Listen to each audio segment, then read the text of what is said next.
Talk Show. Recorded live. Good evening, everybody. My name is Jörg.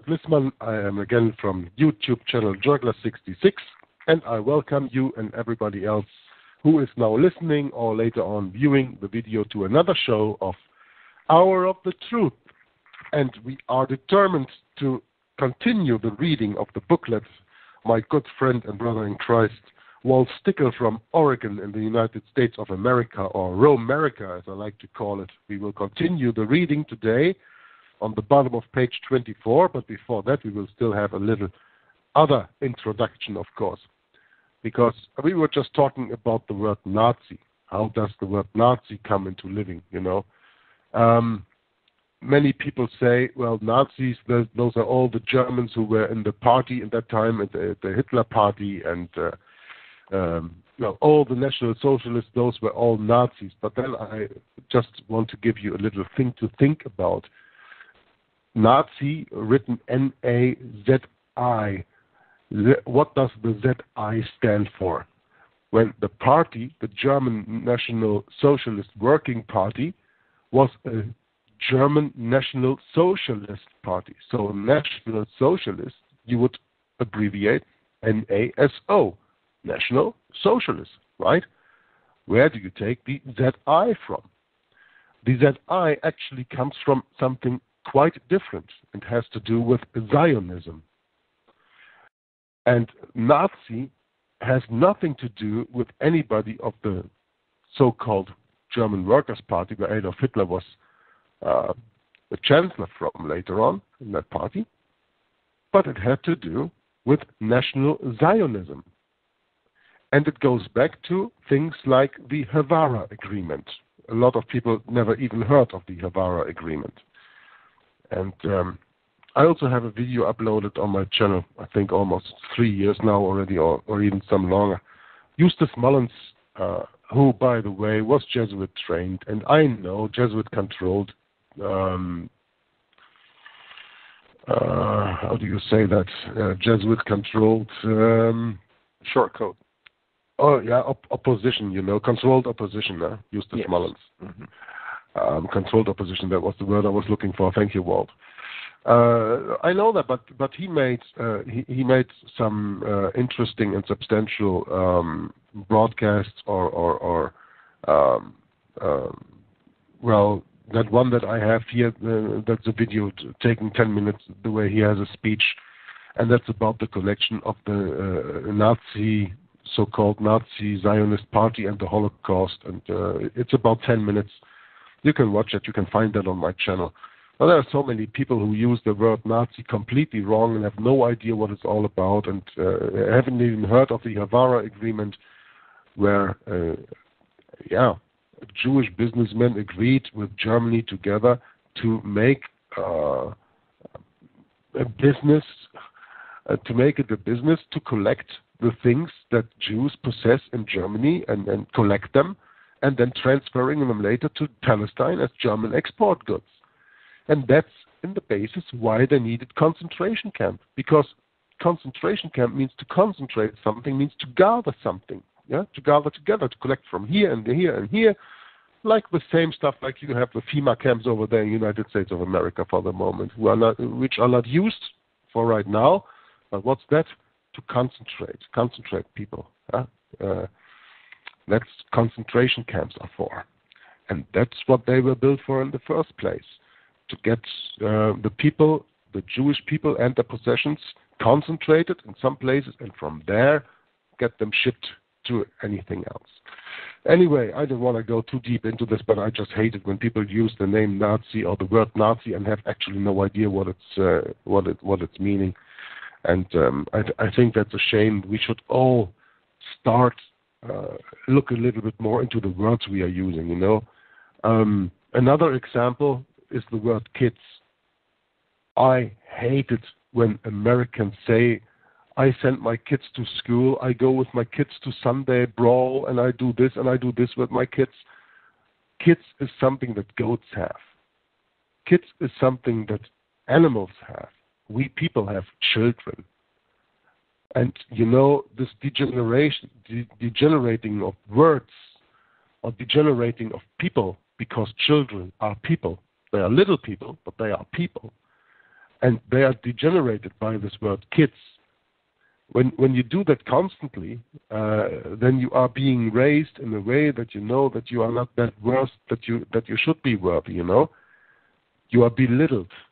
Kids are belittled. That's why they are not always taken seriously. Of course not. They are only kids. They are not little people. They are kids, like goat children, like you say. People don't have respect for that anymore.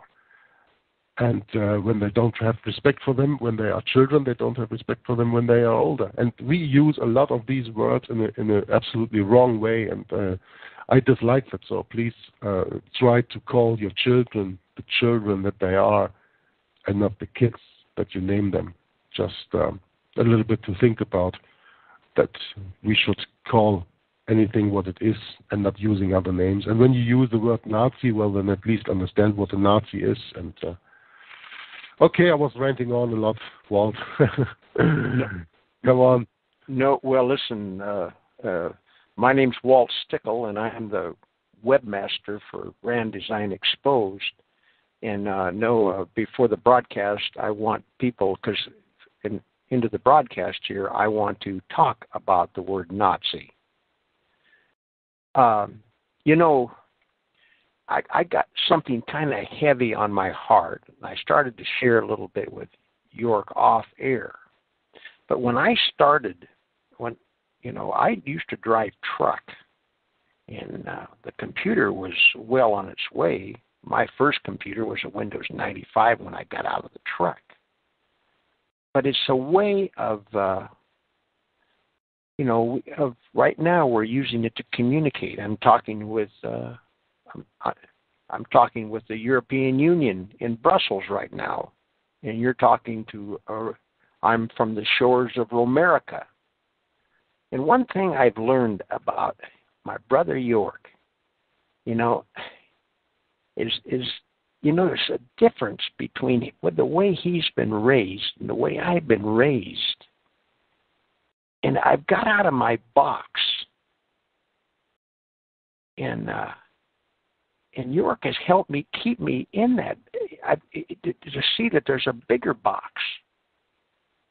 And I've been able to crawl into his box that he's been raised in. Jörg has been raised in post-war Germany.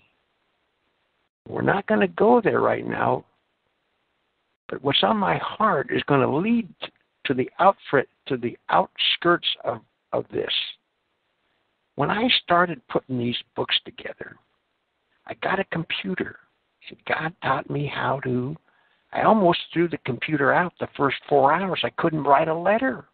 I got so frustrated I was going to pick it up and throw it out on the street. As years went by, call it what you want. A truck driver learns gets a computer. And I learned how to build websites. And I play with pictures. First thing I did was, I can take all the pictures I want. And I used to go down to the beach, and every place I go, I haven't been taking as many pictures the last 3 or 4 years because of the research that I've been doing.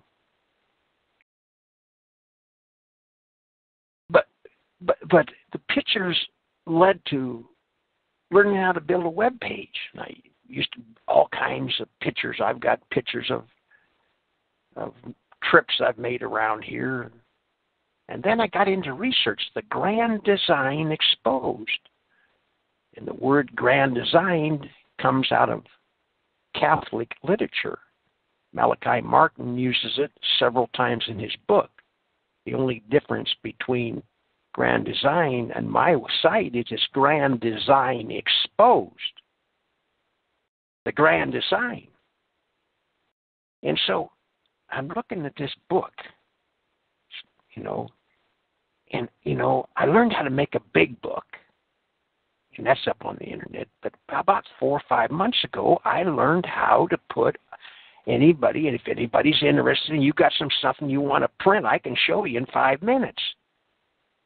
But and it's not hard. But most people, I had a business an ISP business, internet service provider, and dial-up for about 5 or 6 years. I'm going to share something with you. Most people that have a computer are looking at games and butts. They're not using this as the tool it really is. They've got to step down, and people are not taking advantage of this. You see, I'm a publisher now, not only a webmaster of a website, but I can teach you in 5 minutes how to publish a book.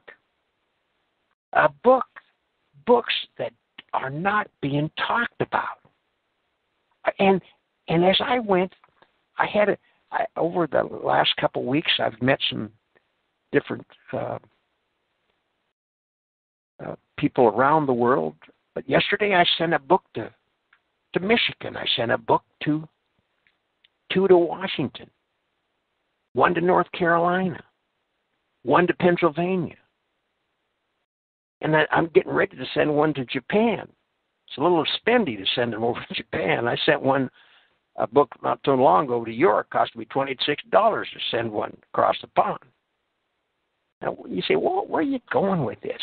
What has this got to do with the Jesuits today? Well, as I'm going down with this mailing list, I'd put it off, and so I had to make a nice little file and make a list when people now, when they contact me and they want a book, because I've offered 5 free books to the first 5 emails that come in. You know, people that want a book. So I'm going down to the post office, and I got all my addresses and my scissors and my tape, and I get the envelopes, and I start sliding these in to the envelope, putting them on the right, making sure that the book's in it, and I mailed off 5 different packages. And when I was down there, and I was looking at the cover that I'd built, because I learned how to use pictures, I was looking at the 2 covers of the books that and you know, a picture is worth 1,000 words. And I'm seeing people pass me by in the post office, and I'm realizing the average person seeing what I'm sending, these are forbidden books. I'm holding a book right now called The Papacy is the Antichrist, a Demonstration. Now, this man, J.A. Wiley, wrote a book, and I've reprinted it. And I can show you how to pass it on, too. Here's a man, he's wrote the history of Protestantism, which extends to nearly 2,000 pages and was first published in 1878. Now, today in 2015, this book is considered hate literature. And it's going to be soon, there's going to be a day that this kind of literature, they're going to burn books like this. You remember the Third Reich and the burning of the books? Now I tell you, I want to introduce somebody that's dear to my heart. And it's right to the point what I'm trying to get across. She was born in 1921. Sophie, and pronounce her name right, Jörg, would you? Sophie Scholl. Sophie Scholl. I can't. He's been trying to teach me how to pronounce that, and I can't pronounce it. But you see, this little gal was born in May 9th, 1921. And she had a boyfriend that was on the Eastern Front. And she was raised a Protestant. And when the regime took over, even her father was a mayor of a town, and he resisted as much as possible, okay? But people don't understand what happens when freedom of conscience is taken away from a nation. You know, the real element of the Third Reich started to take hold. And so why was her life, how could I relate it to going to the post office to mail off 5 packages? Let me tell you a little bit about Sophie. You know, she was a member of the White Rose. Let me see where I'm going to start her. Her brother had been initially keen to keep her ignorant of their activities, but once she discovered his activities, she joined him and proved invaluable to the group. As a female, her chances of being randomly stopped by the SS were much smaller. Because, see, what's happening here, she had a boyfriend on the Eastern Front, and she was communicating. See? And she could see what the grinder that they had her nation in. They started in the summer and froze in the winter. An army of 6 million men, they head for Russia. It gets down, and they bogged down in Stalingrad, and it gets 30 degrees below zero. With wind, that's not counting the chill factor. It was terrible. And Sophie and many of the people back home, you know, they could see what was going on. She was a kindergarten teacher. So between June 1942 and February 1943, they prepared and distributed 6 different leaflets in which they called for the active opposition of the German people to Nazi oppression and tyranny. Several of the group members had been deployed to the Eastern Front for military service during the academic break. See, they were putting 2 to 2 together. And what happened in the end? The Russians took 96,000 prisoners, and I've seen a video of it. They show them coming across the plains, coming up a gradual slope. And as far as the eye could see, you could see Germans marching for Siberia. Only 5,000 ever got back to Germany. And my brother, Jörg, has been brought up in post-war Germany. He has had to live. And if by the grace of God, he's not bitter. He sees the propaganda, how they propagandize the Americans. And he's checked me a couple times because I get angry. And, you know, Jörg, bring up this quote and then tell me when you got it. But when you got it, just let me know what Churchill said about the German people. Churchill. Remember? I don't have that quote right here. Okay, well, anyway, that's not really important. But listen, where I'm going with this now, we're getting back to this leaflet. These people are distributing leaflets, okay? Walt went down to the library, down to the post office, and I looked at the covers, and one of my somebody emailed me last week, one of my brothers, he's only a couple 100 miles away from me. I said, I'm going to send you a book, and he sent me his address yesterday, and I'm going to be getting that in the mail.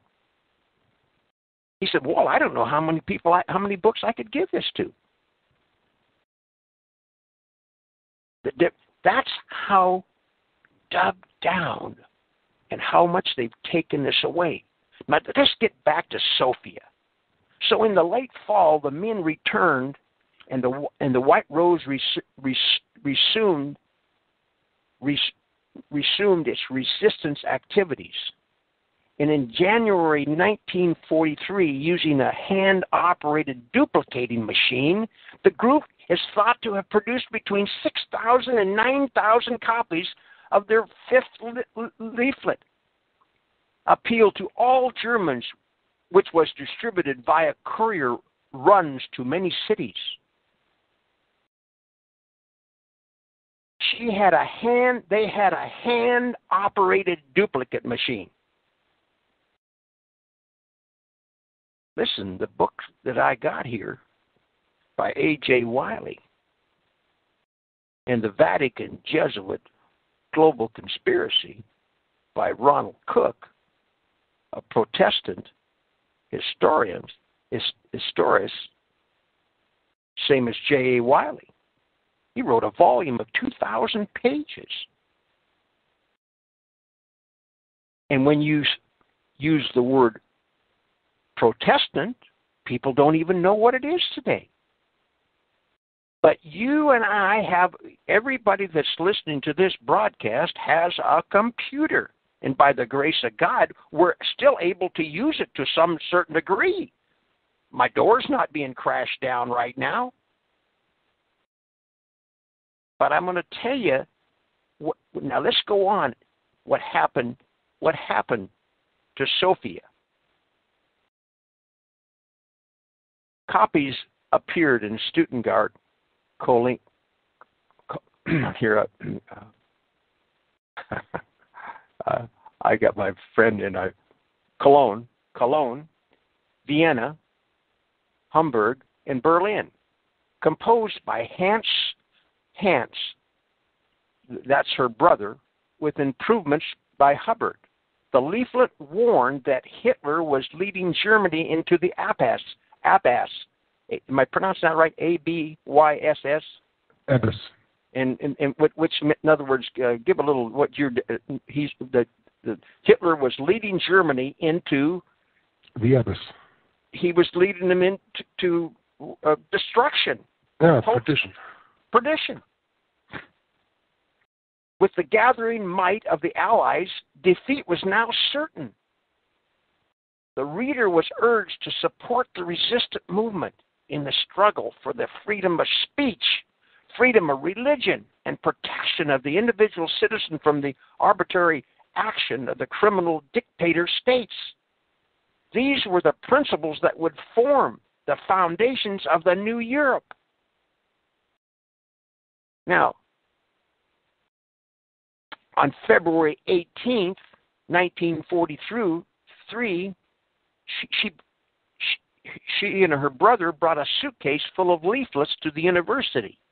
They hurriedly dropped stacks of copies in the empty corridors for students to find when they flooded out of the lecture rooms, leaving before the class bell. They noticed that some copies remained in the suitcase and decided it would be a pity not to distribute them. They returned to the auditorium and climbed the staircase to the top floor. And Sophie flung the last remaining leaflets into the air. Now, this frantic action was observed by a custodian.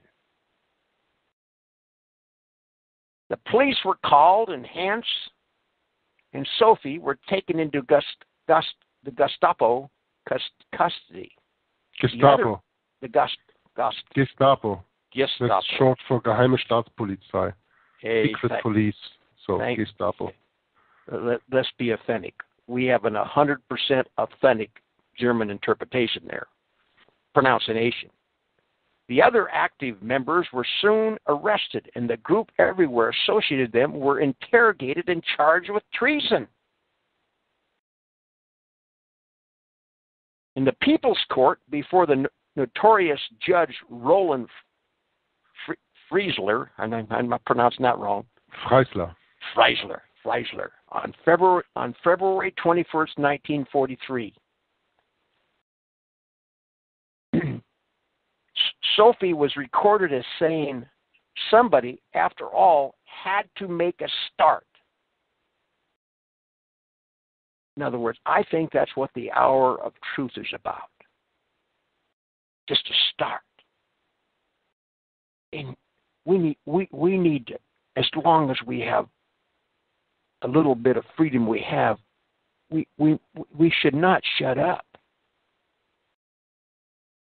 What we wrote and said is believed by many others. Now, this is what she said. She said, somebody, after all, had to make a start. What we wrote and said is also believed by many others.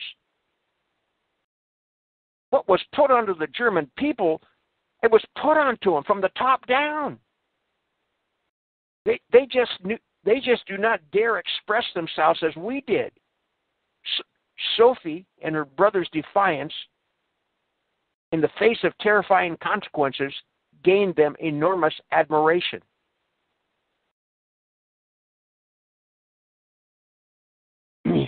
The grave of Hans and Sophia and Christopher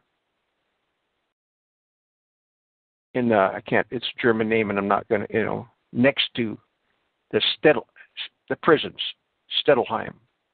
Yeah. Stadelheim. That's the prison in Munich. Stadelheim prison in Munich. On February 22nd, 1943, Sophia, her brother, Hans, and their friend Christopher were found guilty and condemned to death.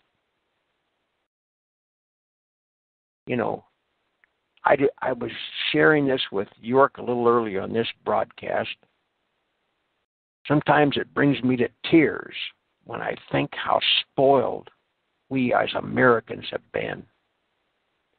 We don't have a clue what war's about. We've had this, and why are we losing it? Because we don't know where we got it from. We forgot where we got it from. It came from the cross. And we've had millions of martyrs through the Reformation to give us the Bible, give us the light, to warn us of what's ahead. They were found guilty and condemned to death. They were all beheaded by executioner Reinhardt in Munich's prison, only a few hours at 1700. They tried him, and within a little over an hour, they executed him with a guillotine. Now, this story, sometimes when I learned about Sophie, when I learned about Sophie, this gets to me. Because, you see, they demonized the Germans. One day here, sharing with Brother Jörg, I took a picture of my father. My dad came from a family of 7 Germans. Okay, I got a picture of my dad in coveralls, holding the youngest one. And when you look back at the roots of this country, people came over here to get away from the religious suppression from the Roman Catholic Church, the papacy. And when I look at that picture, you see, and I think of Jörg and what happened to Germany. I started studying it, and I was going to do a broadcast. The more I got into it, it was hard for me to accept what really happened in Germany. And so, this is where I'm going with this today. On September 23rd, we have a Jesuit Pope. We have an Antichrist, the historical, biblical, and prophetic Antichrist, coming to speak. And when I pick up this book that I put together, I think of Sophie. Just printing leaflets.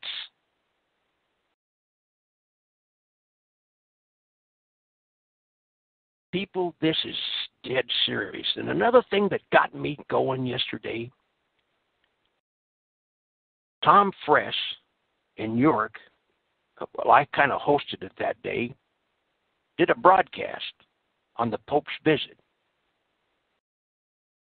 It's got over 30 views, and I hadn't listened to it for three months. 30 views? 30,000. Oh, that one you mean, yeah. Yeah, 30,000 views. This and it's being uploaded on different channels, and people are watching this. But it shows, I listened to this, and I'm telling you, there was a picture painted in that 2-hour broadcast that everybody needs to listen to. And this morning, on the Hour of the Truth, I posted it on the Hour of the Truth. You can get to the Hour of the Truth by going to Grand Design Exposed and hitting button 7. I believe, no, it's not button 7, but it's Hour of the Truth. It's the top 4 or 5 buttons up there. And you can listen to this broadcast. I'm going to cut it up in 3 different broadcasts and put it up on Blog Talk. But as I'm putting all this together, I'm listening to this, and I'm getting my ad, and I'm getting this book together, and all of a sudden, you see the relation. That's why the word I asked Jörg this morning before we went on air. Now, in this book, I got the papacy, the Vatican Jesuit global conspiracy. It's just a book that I've put up that Ronald Cook, he wrote it in 1985. And it's got the word, and then I just put some key pieces of the puzzle. But I feel what I'm putting some missing information, some leaflets out that's not getting out. And I'm appealing to everybody that's listening to this is to share it. We still have a little bit of a voice. Let's use what we got. But the thought came to me this morning, and the reason I asked Jörg about the word Nazi, would it be appropriate to say that if we took the word Jesuit out of that book and replaced it with the word Nazis? Now, the reason I say this, and I'm taking this from Chris Pinto, I've heard Chris Pinto say this. You see, back in 1776, in the original 13 colonies, people knew what the word Jesuit meant. That's why they had to be suppressed. They didn't. There just wasn't a big fart and they disappeared. They didn't go anyplace. They came back as the Illuminati in 1776. They never went anyplace. So it's real important, that word Jesuit, and what is happening. It's a historical event that's happening here in another 3 months. And, I hope that Jörg and I can have a little bit of what Sophie had. You see, my heroes are not football players. They're not movie stars. My hero is people like Sophie and her brother. And it saddens me. It saddens me that my fellow Americans don't understand what happened to Germany. Oh, I'm a prime example of it. I'm a baby boomer. I was raised on war movies, glorifying war. But you know, it hurts. The truth will either make you mad or it'll make you change. And you know, I've had to change. I've had to get it, you know, because we got to turn this over. Listen, the victor, Christ is the victor. Revelations tells us that Christ is, vengeance is mine, says the Lord. And we still got to go on. We got to put our shoes on this morning. We got to put a smile on our face and love on our heart. And we still got to, you still got to associate with your fellow man. And once truth really gets into your head, you can't get rid of it. You can't get rid of it. And so, you know, with that, Jörg, you know, I appreciate listening to me because this was from the bottom of my heart, and it came to me yesterday just mailing these books. I realize how close we are. They're not going to allow this kind of material. Yeah, in comparison to 1933, we are now living in 1932. You know, I've tried to place those years, and that's just about where we are.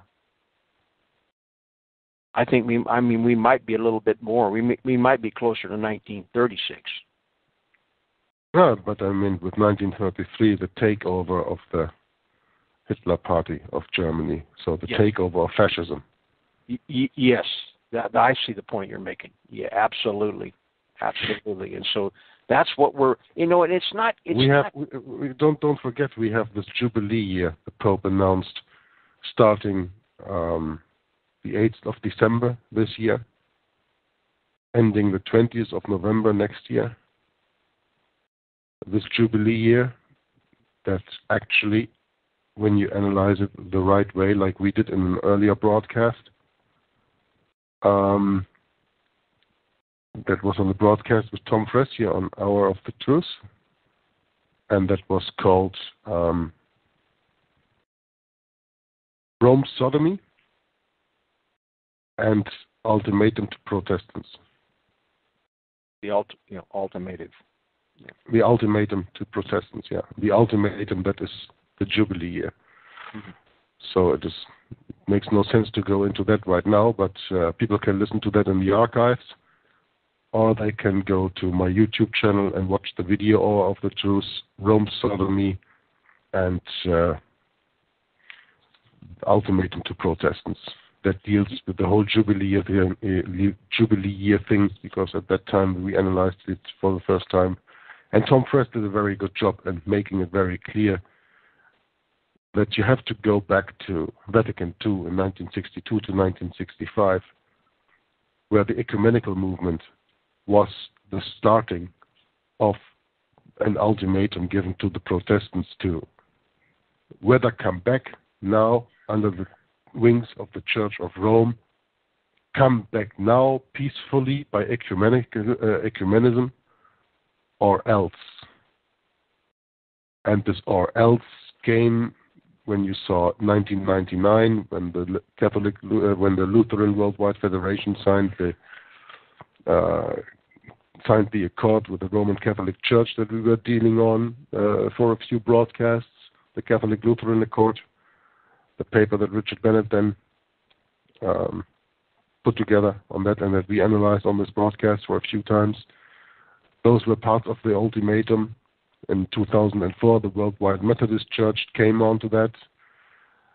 You have, of course, in 1986 and 1996, you have had the meeting of the Pope in Assisi, with the worldwide, with the world religion leaders like the leader from Islam, Hinduism, Buddhism, but also shamans and all this stuff came there and working for this one world religion that was coming. And then you have last year the starting of the building of the House of One under the name of Chrislam, the merged Christianity with Islam, the building of this one house of prayer in Germany for Jews, Christians, and Muslims. But please make sure that you replace the word Christians with Catholics, and Catholics are no Christians. And now we have the Pope coming over to the United States of America and making a speech on behalf of the American people before a joint session of Congress, and he will not only address the environment, climate change, global agenda that he has, but he will also address the poverty problems and the unrighteousness that we have between why are there so many rich people and so few rich people and so many poor people. And they are using Hegelian dialectic, and they are using Jesuitical sophistry and casuistry, that everything they say at the first glance seems very nice and very positive. But when you analyze it and when you see what it's getting behind it, it's just another ultimatum to say, have it your way or the highway. And when Rome says, you get the highway, then you will not be sitting comfortably in a car driving down a few hundred miles on a good paved highway. No, that is opening the doors to hell for your life if you do not agree with Rome. And that's what it's all going through. So the Jubilee year, you can watch that video to get a better idea of that. But this is all leading to an ultimatum that was set actually at Vatican II in 1965 when it ended. And now we are 50 years behind that. So why do you think that just 50 years when that ended, you will have a Jubilee year? Do you think that is a coincidence, Walt? Am I making something stupid up here and say, okay, but Vatican II ended in December 1965, right? Right. And December 2015, we start the Jubilee year. And in the Bible, that was every 50 years that everybody's debts have been forgiven and you could start anew. Well, we are not being forgiven any debts. We are not going to start again. And if we're going to start again, then we start again under the reign of Rome. And when we do not agree, then we will not start again. And we will be persecuted like never before. And that is why it is very nice of you, Walt, to distribute these books that you make now while you still can. Who can assure you that next year, at this time next year, you will be still able to go down to the post office and post whatever you want? That's right. That's right. We got 1 minute. I know. Just a few seconds to go, some 30 seconds or whatever. Mm-hmm. But you have to think about this. What you are doing actually is throwing a snowball down a hill and hoping that it becomes an avalanche, and that will yes, and that will in the end reach something and change something. When a man of 71 years old, with his experience that he has in his life and everything that he has learned, especially the last, I say 2 to 3 years. He has studied much longer than the last 2 to 3 years. But what Walt has found out the last 2 to 3 years is just amazing. And in that way, still to stand up and see the truth. And then even though you are cast down here, cast down there, and you run into unbelief here and into criticism over there, Walt has never given up. He's doing his thing, and he's even expanding his thing. And I applaud you for that, Walt. And I hope that your books will reach some people who take the advice that was written by the publisher of Rulers of Evil in the foreword of the book, when he said Rulers of Evil is a book that you should leave on the lowest shelves of the bookshelf for inquisitive children to find. I found that an amazing sentence in that book, Rulers of Evil. I love that one. Inquisitive children. The problem is most children today are not inquisitive anymore, but children normally are inquisitive and curious and want to find out things. And when you leave a book like Rulers of Evil on the bottom shelf of your bookshelf, then you will probably even see that even your child maybe be a little bit interested in things like this. And we have to get information like this out. And this is the reason why I'm reading the book Rulers of Evil right now, because I'm sure there are people listening to that broadcast when I read the book who have never heard of that book before. And they can also still learn something. And Walt has learned a lot, not only in the last 2 to 3 years, of course, but over his lifetime. And we should give everybody the chance to learn the things that are really important to learn about, other than the stuff to go in school. So anyway, by that, Walt, really, I applaud you for your action, going to the post office, even putting your own money into that, and distribute these books and do this book. And I'm also looking forward to later on then reading it. But please, you want to have a comment here, I think. Well, the first hour, I was talking about Sophie, but see, this relates to today. What happened what happened to Sophie? It relates to exactly what we're going through today. In other words, and that's why it's so prevalent. It's so prevalent. In other words, I mean, here, it's sometimes it's a little overwhelming. When you learn in waves and you realize how deceived we have. Of course, the Bible tells us the more that we study God's Word, and we understand prophecy, we understand revelations. I'd like to share that. Talking about revelations, I'd like to share. I got a couple letters this last week from listeners, and I've really been blessed. I've really been blessed by. This is the man. He contacted me on Skype, and he said thank you for adding me, Walt, and wonderful greetings. I also want to say a great thank you for a wonderful site with the great information on certain topics regarding America's founding that I had no idea. Once again, God bless you, sir, and keep fighting the good fight. And, I had a chance to talk to him for a couple hours. And, it's a blessing for me to see a young man in his 30s,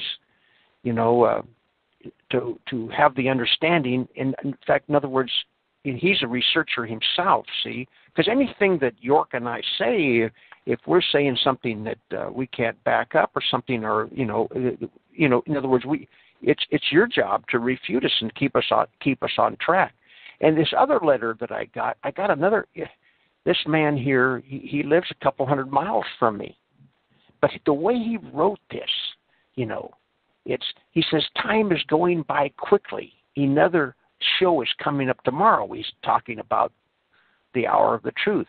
I find it harder now to listen to many of the shows I was listening to before. There is so much left out in what people are saying. They simply know about certain things, and it's amazing because they honestly aren't oftentimes much more mature in the faith than I. Yet I can't deny the truth. See, I liked what he said there, and amazingly, because they honestly are oftentimes much more mature in the faith than I. Yet I can't deny the truth. I mean, this is another thing that I've learned. Just because you disagree with somebody on one point doesn't. You talk about 10 points, and one you don't agree on doesn't make the other 9 wrong. Well, it depends on which point it is that you disagree, Walt. When you disagree on something fundamental, then there's no sense of continuation of that relationship. Well, that's true. But what I'm trying to say is, when people are moving around the internet and looking at YouTubes and you have to have a filter, and the filter is the Word of God. And the filter is to understand your adversary. And so, but like he says, yet I can't deny the truth. The truth because the truth gets in your head, you can't get rid of it. And he goes on, I just say this and then let you go.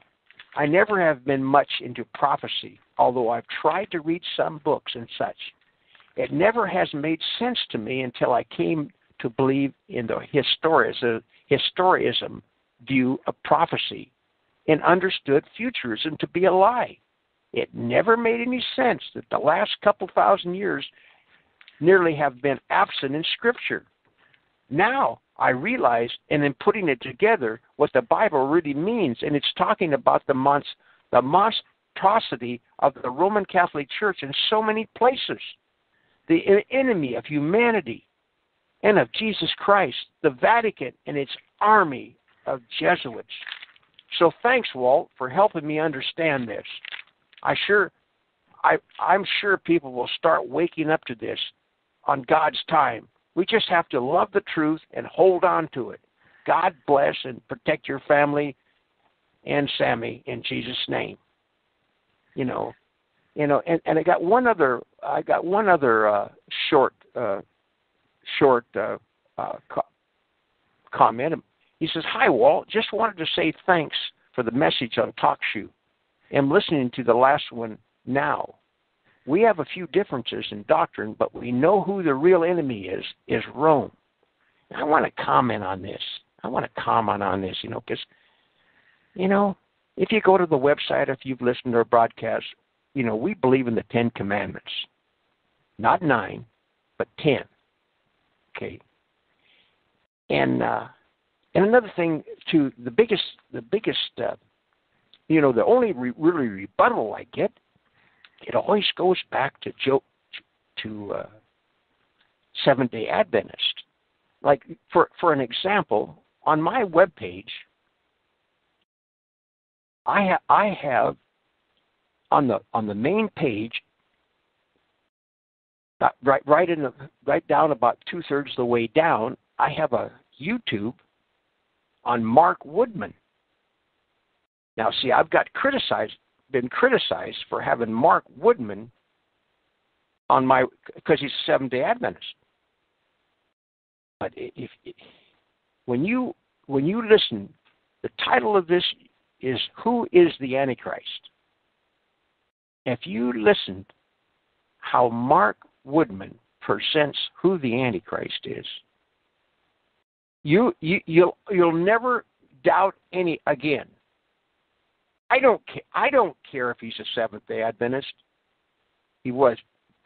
Mark Woodman passed away with cancer, and it's I learned an awful lot from Mark Woodman.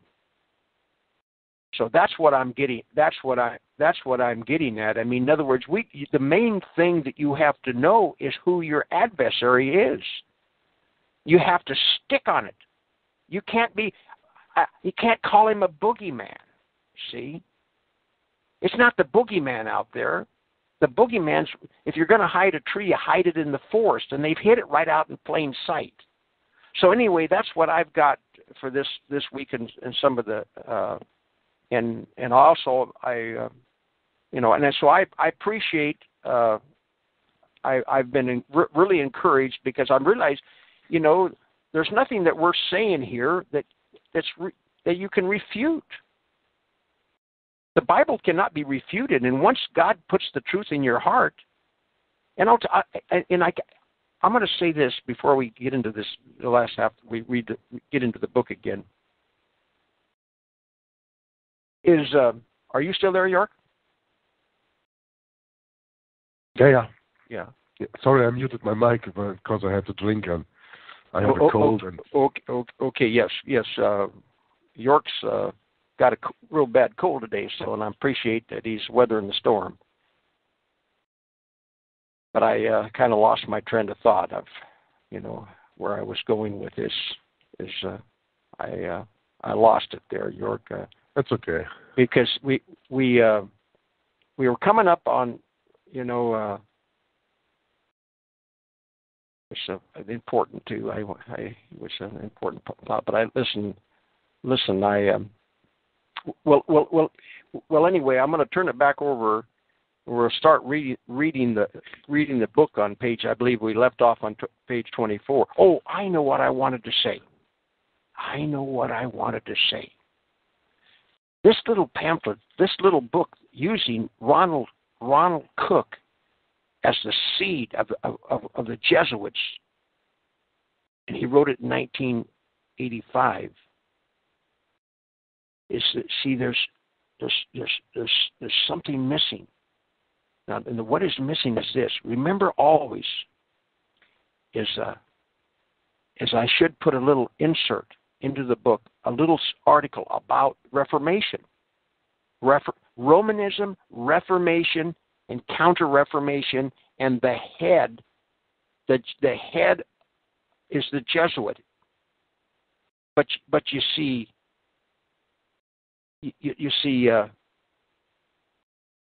it's so important. I mean, in other words, to understand the word Jesuit, and we say it, but you've got to repeat it. You've got to understand that they all connect. It's like the backbone connected to the neck bone, and the neck bone connected to the head bone. Everybody's heard that song. Well, it's like this. It's the Romanism bone is connected to the Reformation bone, and the Reformation bone is connected to the Counter-Reformation bone. And the main bone, the one that's driving, is Satan himself, but his army is the Jesuits. And if I can, I've got to read. So to really get the full understanding, if when we're talking about the Jesuits, you go to button 7 on my website. The most important read, the one that stirred me for months, and it hit Jörg exactly the same way, is Romanism and the Reformation by H.Grattan Guinness, and Tom Fress read that. I got it up there in 2 different pages, and you could. There's a PDF file up there. I have a place to show you where you could purchase one if you so choose. And I have the 28 parts uploaded on video on my second YouTube channel. And he's got it on his YouTube. I mean, that is probably to understand. You could see you've got to understand Romanism. You got to. I mean, you can't take that out of your world history and your world views. And that's what they've done. People don't understand what Romanism is. And it's right there in front of us. And I guess, yesterday, like I said, there's some good videos, and I also put that on the Hour of the Truth homepage. I put a direct link to the Pope's visit in 2015. And that needs, and if you haven't watched it in a couple months, watch it again. I mean, I was part of it. I was there listening. I was kind of the host. So I was listening to Tom, and I was listening to Jörg, and I'm telling you, it's the meat of what's going on. We're living in a very historical time, So anyway, that's what I wanted. That's what I want to do. That's the only thing that's missing in this book, is realizing that Romanism, it's mentioned, but there should be, to get a full meaning, I need a little article about Romanism and an article about the Council of Trent, the Counter-Reformation. See, and the Reformation. Because that's been taken out of our vocabulary. And Jesuitism. It's Jesuitism. In other words, once you put all those pieces together, everything fits like a glove. So anyway, that's all I wanted to say. But it's a good little pamphlet. This is a good little pamphlet, and like I said, I look at it myself. The cover itself it's got 1,000 words on it, and it would probably get me a Nobel Prize, or be having me picked up by the Gestapo. How do you pronounce? But anyway, that's all I got to say. But we can get back to the book. But I think everything, hour one, and I think this is very important, because when I talked about Sophie, the first hour, that relates to exactly what we're going through today. It's exactly what's going through today. So with that, I'll turn it back over to you, Jörg. There have always been people in resistance, also in resistance to the Third Reich, and Geschwister Scholl, as they're called in German, or the siblings Scholl, as you would call them in English, were one of the very fine examples of real opposition, not controlled opposition, because this is something that we miss today, real opposition. Controlled opposition we have a lot, and always had a lot. But Sophie Scholl, that was a real grassroots Protestant movement to warn the people of the Hitler regime at that time. And I don't think it is any coincidence that they have been beheaded by a guillotine, which is, I think, for a lot of Jesus Christ believing people, something they suffered in the past, and probably something they will suffer in the future too. I mean, when we made the videos about characteristics of Antichrist, there's this one picture, characteristics of Antichrist, with a guillotine on the left-hand side. And in the United States of America, there are thousands of guillotines hidden, purchased by the government. And you can ask yourself if they maybe found a new way to chop wood, or if there's maybe something worse going on. I can tell you the second will be the right answer. Speaking about Jesuitism and the Jesuits, I have here a nice quote. I don't know who said it anymore because I didn't copy that one. But a nice explanation of who are the Jesuits. The church to rule the world, the Pope to rule the church, the Jesuits to rule the Pope. Such was and is the simple program of the Order of the Society of Jesus, and to it they have held fast, except on a few rare occasions of misunderstanding with the Vice-Regent of Christ, the Pope. End quote. I think that sums it really up. The Jesuits are, to use the expression that Walt used a little earlier, with the different bones that hang together, the Jesuits are the military arm of the Vice-Regent of Satan on earth, the Pope. And that's what we are dealing with, because they control it all in education and, everything. Education, economy, politics, entertainment, you name it. It's all Jesuit controlled. And if we are not aware of it, then we will fall into the traps they lay down for us. And therefore we have to be vigilant and watchmen. And Jesus Christ also spoke a few times over watchmen in Matthew. And what good is a watchman who is asleep, or who warns the people of the enemy when he's already in? Right? Right.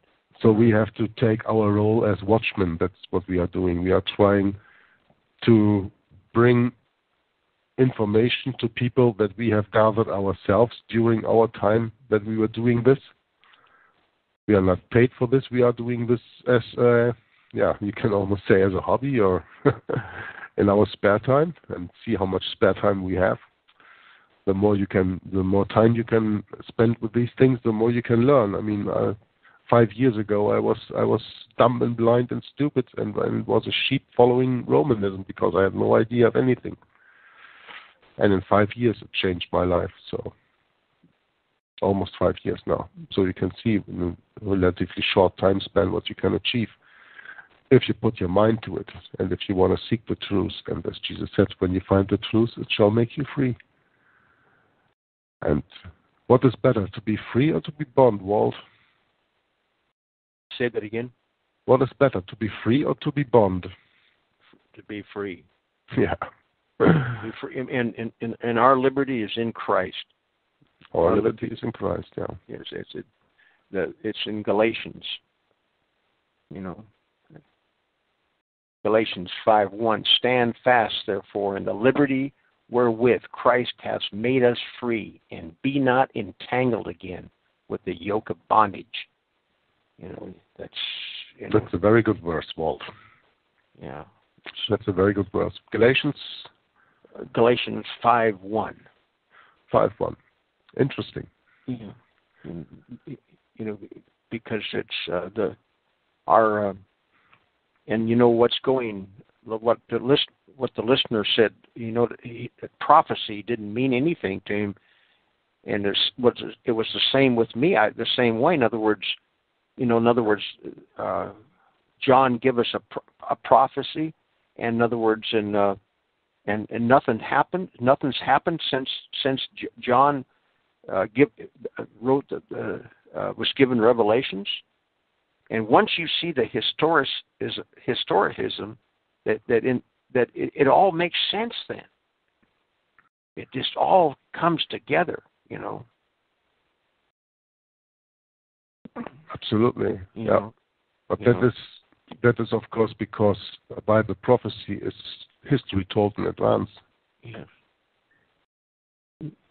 Yes. Yes, it is. Yes, it is. Well, we haven't got into the book because I'll tell you one of the reasons why that I had to share my heart this morning is because of putting this book together. I mean, putting these pieces of the puzzle. Walt didn't. I wrote a little bit of an introduction but in other words, the pieces of the puzzle are there, and you learn the ways, and all of a sudden it becomes so clear of what is transpiring right now, right in front of your eyes. I mean, there's no speculation. It's as clear as a bell what's happening now.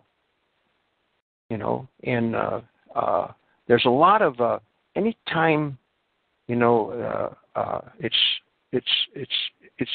amazing that I always go back to this is when somebody doesn't have the word Jesuit in their vocabulary, you're just going to go in circles. And another thing too is you said something off here today. We were talking. Nothing comes over that news. And when I was out on the truck, and I used to listen to this fellow several lectures, 12, 15-hour lectures, and he would say this. Said it. If you hear something on the nightly news, when you hear this stuff, and now with the internet, they have so many shills out here. I mean, and they talk for hours and hours, but they never get to the point. They don't stay on the target. Who is the adversary? Who has kept us? I mean, who's our enemy? What was Romanism all about? And it's so evident what's going on now. With in the last 10 years, look at ever since. I've been brought up. I'm 71 years old, and they got us believing that a bullet ricocheted around a convertible and killed our president. And then we had 9/11. Then we had Waco, and then we had Oklahoma, and then we had 9/11, and this is constant bombardment. And some of these lies that they've taught us, years ago, I was a little skeptic to throw this out because because when you say this, people say, "Oh, he's a fruitcake. He's a fruitcake." And what I'm about to say, like the moon landing. I mean, listen. As time goes on, as time goes on, the evidence keeps coming out. And I'm not standing by myself now when, I'm not standing by myself when I say that the moonshot was all staged. And I've been watching this movie. I don't watch much movies, but I've been watching this Right Stuff. And I'm a pilot. And I was watching Right Stuff. It's 3 hours and 12 minutes of the most intense propaganda that you'll ever want to watch. And when I watched that back in the 80s, I was actually flying commercially in the small airplanes up in the San Juan Islands. And then when you watch that Right Stuff today, man, oh man, what a piece of propaganda. And this is where I'm going with that. No, we can talk all day about the lie, but what has that done to our psychic? I mean, what's that done to the people's thinking as a whole? And then all of a sudden, when people don't want to believe it because now they got to change their worldview, and especially if you don't have the Bible. I am anymore. I'll tell you something. When I see somebody really twisted, and if they're not anchored in that Bible, they're going to have problems. But it's like me. Bring it on. Bring it on. There's been millions of martyrs. May I be blessed to be another one. See, I mean, and what I'm getting at is all these lies. People have been lied to so much that they don't know what, black is white, white is black, black is black. I mean, they don't know what end is up. Oh, milk's good for you. No, milk's bad for you. Oh, no. Too much of this is, no, this. I mean, they got people going at all directions, and especially the Internet. The Internet is the TV on steroids. Man, oh man, I tell you, some of the things that come over the Internet, man, you got to stay right on that Bible. You got to stay right in that book. And you start listening to somebody, and pretty soon, man, he'll be telling you his philosophy. I remember when I was out on the truck, I was in Quincy, Washington, and I used to take off my weekends sometimes. I used to live in a truck. So this fellow, he took me to church, and his wife was gone that weekend. So we went to a Mormon service, and then we went to a Mormon service, and then we went to an Assembly of God. And I'm going to tell you something. The Assembly of God, I mean, I don't know what I know now, okay? I don't know but I'll never forget it. The guy got up and talked and didn't quote one scripture. Not one scripture. And then they lit up the guitars, and they started playing music. And, of course, I'm still out on the truck. I'm studying Freemasonry.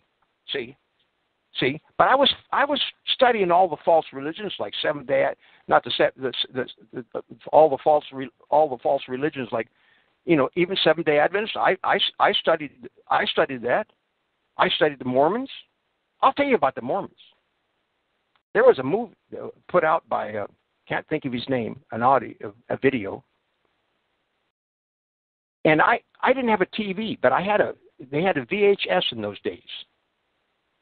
And I watched this video put out by, I can't think of his name. He wrote The Dark Side of Freemasonry. I can't think of his name right now. But he actually put this video out. He was a former Mormon. And I was watching this video, and I'm telling you something. I was over in a gravel pit across from a cafe, or as far as parked for the night. And I watched that video, and about halfway through, I got up and made sure the doors were locked.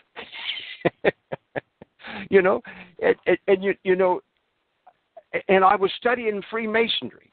Oh man, I had every book. I read every book that Tex Mars printed up until Circle of Entry. See?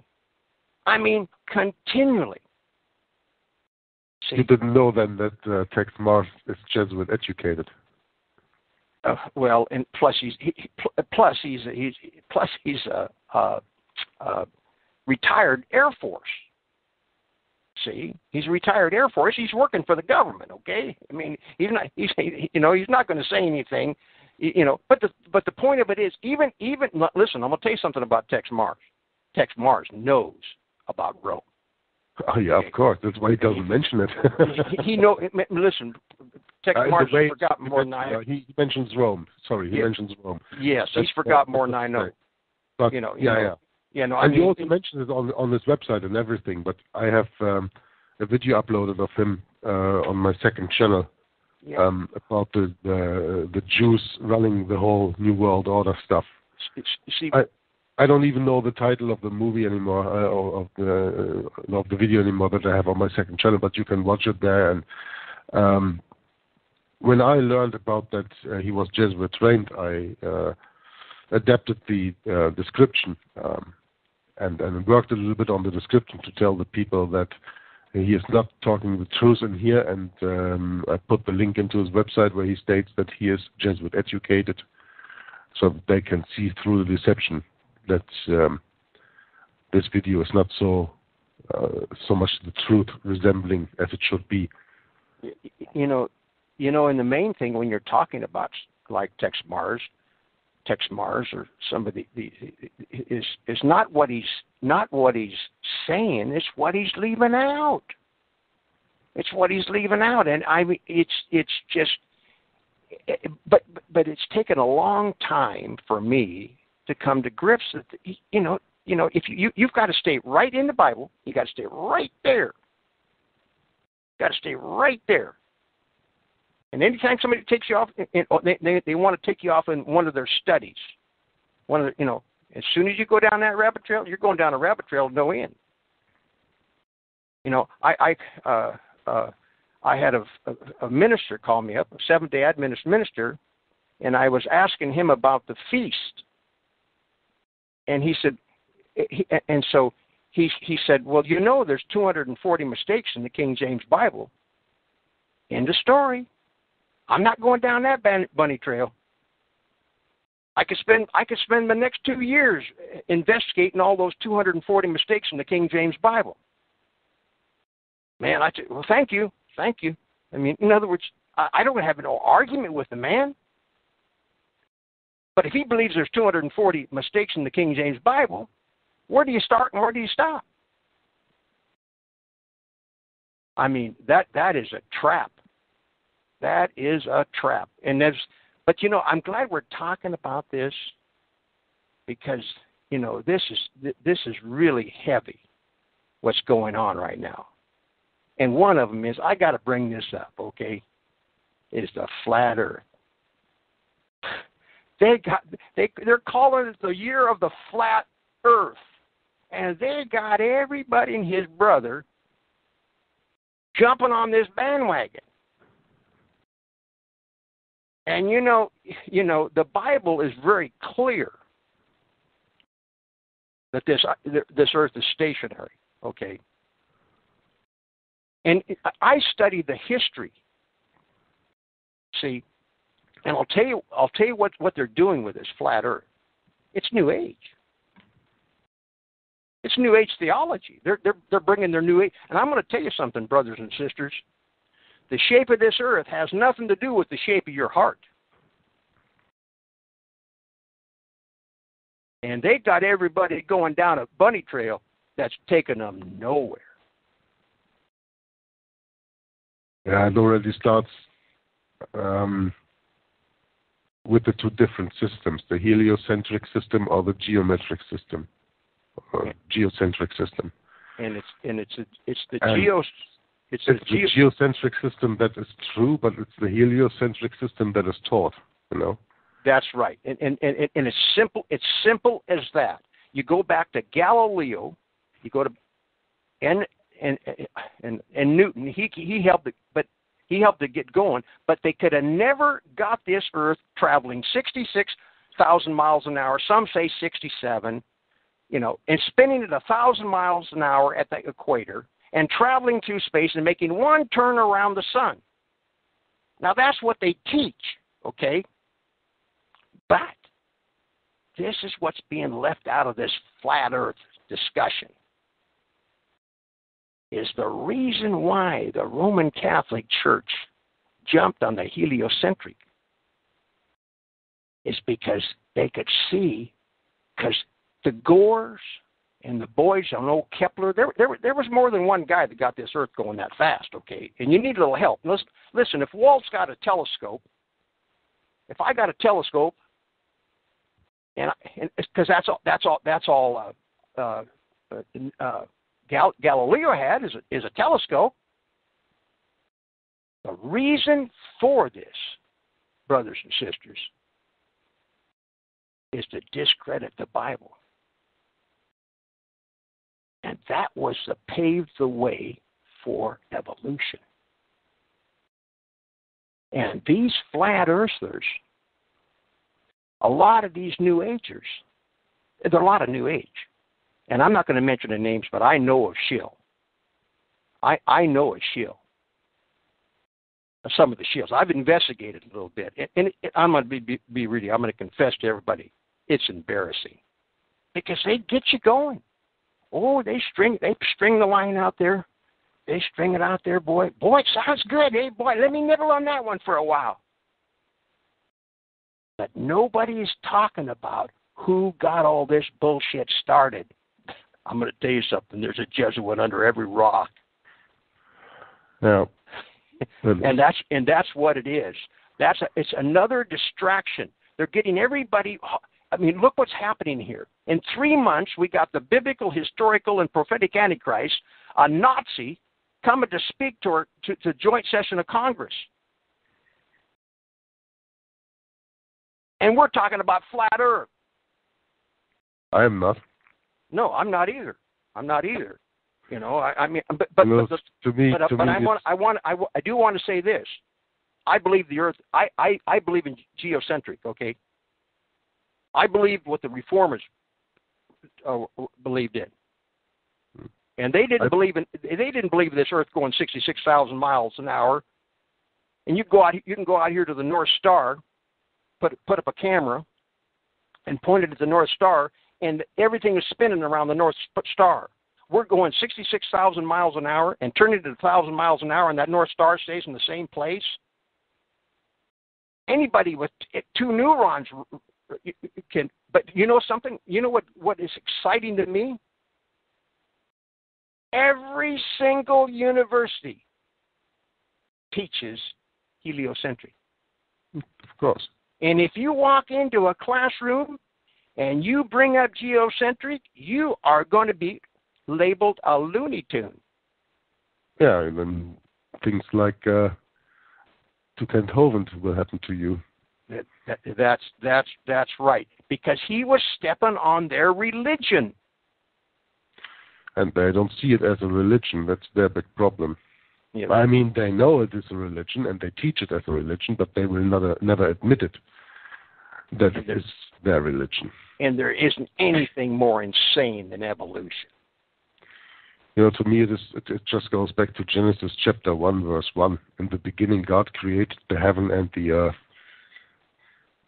So, I do not discuss with anybody who doesn't believe the same thing, because there's no discussion possible. Because this is the Bible I'm talking about, and the Bible is the Word of God. That's right. That's right. I believe in a literal 6-day creation, not a 6,000. I mean, every day is 1,000. And I'm going to tell you something. This is a good time to insert this, because I met a man that was raised in Bavaria. He was in the Hitler Youth when he was 17. Oh, Poldy again. And I had a chance. It's a long story. I'm not going to go into how, but anyway, I told him he wanted to meet me in Seattle. I said, well, that's too far. I said, but if you come all the way to Roseburg, I'll come over and pick you up. And he came down, and I spent 4 days. He was 17 years old. And it was amazing. Listen, I didn't have legs. See, I didn't have legs. But I remember having him out at Port Arthur on an old Coast Guard station, and there was a government sign and something about the Ice Agers. And I made a comment. And he went, you've seen pictures, and I'm not knocking this because he's German, okay? But he was raised in Bavaria, okay? It's 99.99% where he lived, and Catholic, the Protestant Reformation never got to Bavaria. It's real important to know that, because once you know that, that's where the National Socialists came out of. They came out of Bavaria. They didn't come out of Berlin. And anyway, I was out there, and he went ballistic. I didn't know what to say. It sounded like Adolf Hitler, some of the speeches I've seen. He went nuts. And I had the book, and he wrote his own Bible.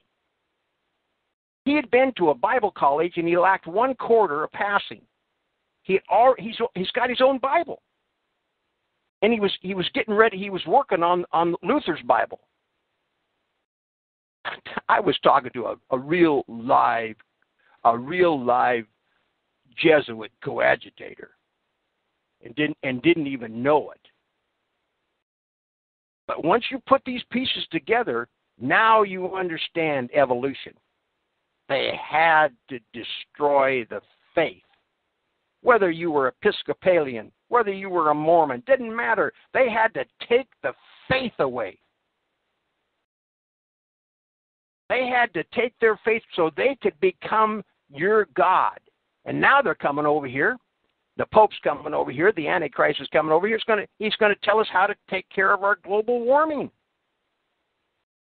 And they're going to give us a climate covenant. That's what this is all about. And I had a friend of mine. He went to college. He got straight A's. And he used to always talk about evolution. And I said, I used to have honeybees, and I worked in gardens, and I've never doubted that God didn't create. It took me only the last couple of years to realize how important what that was. And they started it with Galileo. They hijacked science. And it tells us about us in Timothy, about the false science and the fables. What's your time, Wolf? They've give us so many fables that if we started talking about the fables that they give us, we could talk for hours. But with that, listen, I wanted to present the gospel delivered by H.Grattan Guinness, but we've run out of time, and I didn't mean to.